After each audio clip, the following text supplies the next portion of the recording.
আপনার সমস্যা আছে এই কারণে আসছি ভাই। আপনি জঙ্গলেতে এখন আপনি জঙ্গলে পড়ে থাকেন কেন? আমি আমি জঙ্গলে থাকি। হ্যাঁ।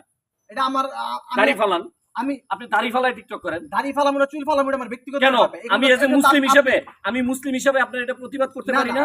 আপনি আপনি যখন ভাই, আলেম ভাই, ছিলেন, প্লিজ, প্লিজ, আমার কথা শুনেন। ভাই, প্লিজ, আপনি যখন আলেম ছিলেন, আপনি বুঝার তখন চেষ্টা আপনি করেন। ওয়াজে বলেন নাই আপনি- হিন্দুদের মতো ভাই, পোশাক পরা যাবে না, প্লিজ। বেহায়াপনার মতো বৈশাখে ভাত খাওয়া যাবে না, বলেন নাই? প্লিজ আপনাকে আমি বলি। হ্যাঁ, বলেন। আপনি যদি এতই আপনার ভিতরে যদি দরদ থাকে হ্যাঁ। আমার ব্যাপারে, আপনি হ্যাঁ। ঠান্ডা মাথা আমাকে বুঝাবেন। বলেন, আসেন ঠান্ডা মাথায় বলি। উত্তেজিত না হবেন বলেন, না। আমি উত্তেজিত আপনার হচ্ছি না। উত্তেজিতের মাধ্যমে আচ্ছা আমি সরি, ই করব না। আমি সরি টু সে, আমি আপনার কাছে ক্ষমা চাচ্ছি। আপনার দুঃখটা বলেন আমাদের। প্রবাসী ভাইয়েরা সবাই আপনাকে হেল্প করবে। আমি আপনাকে বলি, বলেন। আমার দুঃখ কষ্ট এই কারণে এরকম হলাম অবশ্যই আছে, ডেফিনেটলি আছে। কথা বুঝতে আনালে পেরেছেন? জিনের আসর আছে। হ্যাঁ, আমি এই এসেছি। এখন মনে করেন বিষয়টা হলো যে আমাকে নিয়ে এই সাংবাদিকরা হ্যাঁ। বা আপনারা যারা আছেন, হ্যাঁ, হ্যাঁ, হ্যাঁ। আপনাদের মনে করেন জ্বালায় আপনি তো নাটক করতেছেন। আমি ওই যে একটা সাংবাদিক আপনাকে চুল ধরে এইভাবে টান না, দিল, এগুলো তো নাটক। এগুলো আপনার না- আগে বলা হয়েছে। ভাই আমি আপনাকে বলি শুনেন। বলেন। আমার কাছে রেকর্ড আছে। না না রেকর্ড আপনি ভাইরাল হতে চাইছেন। আমি আপনাকে বলি, আচ্ছা বলেন। ভাইরালের এখানে কিছু নেই। কি কষ্ট আপনার এক বলেন মিনিট, তো? এক মিনিট, বলেন, please। বলেন। হ্যাঁ, বলেন। ওয়াজ মাহফিল এবং ইসলামী অঙ্গন মাদ্রাসা মসজিদ ছেড়ে আমি একটা সাধারণ কাতারে চলে আসছি। এটা সাধারণ কথা? সাধারণ মানুষের এরকম চুল? আমি আপনাকে বলি প্লিজ, সাধারণ কাতারে চলে আসছি, কিন্তু বিষয়টা যে এত বড় ইফেক্ট হবে এটা আমি বুঝি না। কথা বুঝতে পেরেছেন? এখন এটার জন্য আপনি আমার সাথে উত্তেজিত হতে পারেন। আচ্ছা ঠিক আছে, আপনি ভুলটা কি বুঝতে পারতেছেন ভাই? হ্যাঁ আমি আপনার যে ভুল এটা কি আপনি বুঝতে পারতেছেন? হ্যাঁ আমি এখন মানুষ তো ভুল করে না? হ্যাঁ হ্যাঁ? হ্যাঁ হ্যাঁ ইহুদি থেকে মুসলমান হয় না? হ্যাঁ হয় হয় না? হ্যাঁ আর যার অবনতি হয় হুম। সে মুসলমান থেকে ইহুদি হয় না? অনেকে হ্যাঁ আছে হ্যাঁ হ্যাঁ হয় ভিসা পাওয়ার জন্য, টাকা পাওয়ার জন্য, অনেকে ভালো থাকার জন্য। হ্যাঁ হয়। আপনার যে ভুল হচ্ছে আপনি কি এটা বুঝতেছেন ভাই? আমি এটা বুঝতে পারছি। আমি গতকাল এবং গত ২ দিনে সারা বাংলাদেশ সহ বাংলাদেশের দেশ প্রবাসী সকল ধর্মপ্রিয় ইসলামপ্রিয় মানুষেরা আমাকে ফোন দিয়েছে, কান্নাকাটি করতেছে এবং ওলামায়ে কেরাম আমার জন্য দোয়া করেছে, তারা আমাকে খুঁজতেছে। এখন আমি আমার বিষয়টা আসলে আমি অনেক ভুল করেছি। এই বিষয়টা আসলে করা উচিত ছিল না।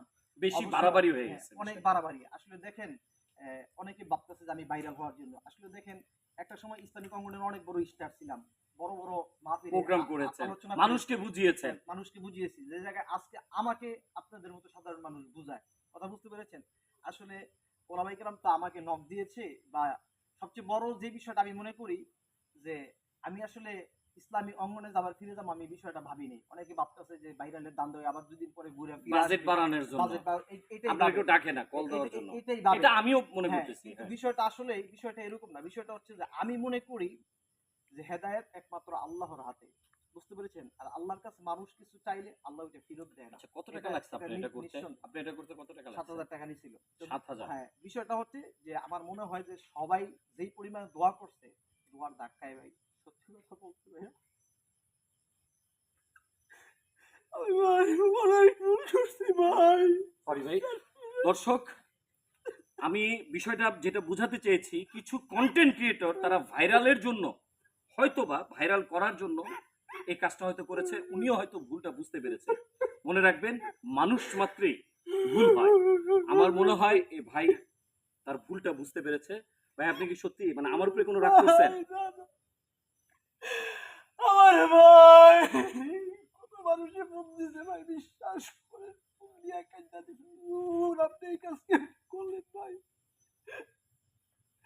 আমারে কই হুজুর আপনার ওয়াজ শুনে কলিজা ফাইটা যায়। আপনি এই কাজ কেমনে করলেন ভাই? বিশ্বাস করেন ভাইরাল হওয়ার লেগে করি নাই ভাই। দর্শক, আমার এই ভাইটার জন্য দোয়া করবেন। ইনশাল্লাহ আমরা চাচ্ছি আগামীকাল খুব দ্রুত ভাইয়ের চুলের কালারটা পরিবর্তন করে আমাদের যে ভাই, আপনার নামটা যেন কি সম্পূর্ণ? ওমর ফারুক ভাই আবার সে আগের মতো চলে আসবে। টিকটকার পরিচয় না, এজ এ মুসলমান হিসেবে আপনি আবার ফিরে আসবেন আমাদের মাঝে, কথা দেন। ভাই আমি দেশবাসীকে বলতেছি আপনাদের মাধ্যমে আলেম ওলামায়ে কেরাম আমাকে ক্ষমা করে দেয় ভাই, আমি কোনো কষ্ট দিছি ভাই। কষ্ট পাইছি ভাই।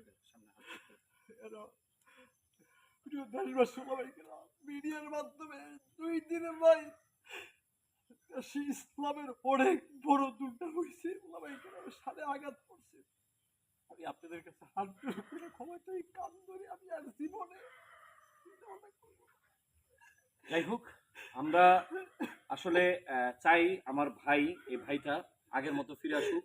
তার বয়ানের ধারা, তার নসিহতের ধারা আমরা আমরা যারা সাধারণ মানুষ আছি, আমরা যেন একটু হেদায়েত প্রাপ্ত হই। আর সত্যিকার অর্থে যারা এই কন্টেন্টগুলো করেছে তাদেরকে একটু বলতে চাই, আপনি কি ইসলামের শত্রু না বন্ধু? একটু ভেবে দেখবেন। ভাই, আপনি আমার কোনো ব্যবহারে কোনো কষ্ট পায় না? ভাই